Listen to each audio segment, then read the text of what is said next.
anak-anak, apa kabar? Baik ya? Nah, bertemu lagi dengan Ibu Yosepa. Di sini, Ibu akan menyampaikan tentang struktur dan aspek kebahasaan dalam cerpen. Sebelumnya, kalian sudah belajar tentang unsur pembangun karya sastra dalam cerpen. Nah, dalam kurikulum 2013, KD 3.6 menyebutkan menelaah struktur dan aspek kebahasaan dalam cerpen yang didengar dan dibacanya. Nah, tujuan pembelajaran kita yaitu agar kalian mengetahui apa saja struktur dalam cerpen dan apa saja aspek kebahasaan dalam cerpen. Sekarang kita masuk dalam pengertian struktur cerpen. Struktur cerpen adalah berbagai tahapan yang mengisi suatu cerita atau narasi dalam cerpen. Intinya, struktur cerpen merupakan faktor yang membentuk kisah yang akan diceritakan dalam cerpen. Ada beberapa bagian dalam struktur cerpen. Yang pertama adalah abstrak. Abstrak merupakan gambaran awal dalam cerita. Abstrak menggambarkan seluruh isi cerita. Abstrak bersifat opsional, yang artinya bisa digunakan maupun tidak. Yang kedua adalah orientasi. Orientasi merupakan pengenalan awal dalam cerpen. Orientasi biasanya dimulai dengan menggambarkan penokohan atau bibit-bibit masalah yang dialaminya. Yang ketiga adalah komplikasi. Komplikasi berisikan puncak permasalahan yang dialami tokoh dalam cerita.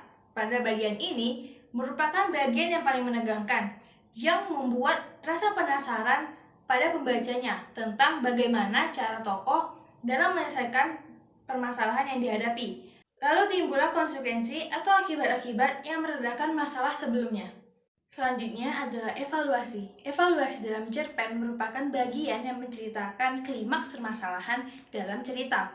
Nah, bagian ini menyatakan komentar pengarang atau peristiwa utama yang telah diceritakan. Komentarnya ini bisa dikatakan langsung oleh pengarang atau diwakili oleh tokoh pemerannya.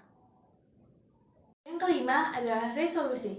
Resolusi mencakup bagian yang menerangkan pemecahan masalah. Bedanya dengan komplikasi, pada bagian ini ketegangannya sudah mereda. Dapat diartikan bahwa hanya terdapat masalah-masalah kecil saja yang perlu mendapatkan penyelesaian masalah. Yang terakhir adalah koda.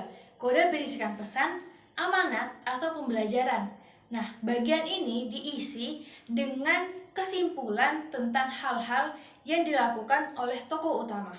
Nah, tadi kita sudah mempelajari tentang struktur cerpen. Sekarang kita akan mempelajari aspek kebahasaan cerpen. Dalam aspek kebahasaan cerpen, yang pertama yaitu menggunakan kalimat bermakna lampau, yang ditandai dengan fungsi-fungsi keterangan yang bermakna kelampauan, seperti ketika itu, beberapa tahun yang lalu, atau yang telah terjadi. Yang kedua, menggunakan kata yang menyatakan urutan waktu atau konjungsi kronologis. Contohnya seperti itu, mula-mula, dan kemudian. Selanjutnya menggunakan kata kerja yang menggambarkan suatu peristiwa yang telah terjadi. Contohnya menyuruh, membersihkan, menawari, dan masih banyak contoh yang lainnya. Yang terakhir adalah menggunakan kalimat langsung dan tidak langsung dalam penyusulan dalam obrolan di dalam cerpen. Baik anak-anak, itu saja yang dapat Ibu sampaikan. Ibu berharap agar kalian dapat mengerti apa yang Ibu sampaikan tadi. Ibu juga mohon maaf bila ada kesalahan dalam kata-kata yang telah Ibu ucapkan. Terima kasih atas perhatiannya. Selamat belajar.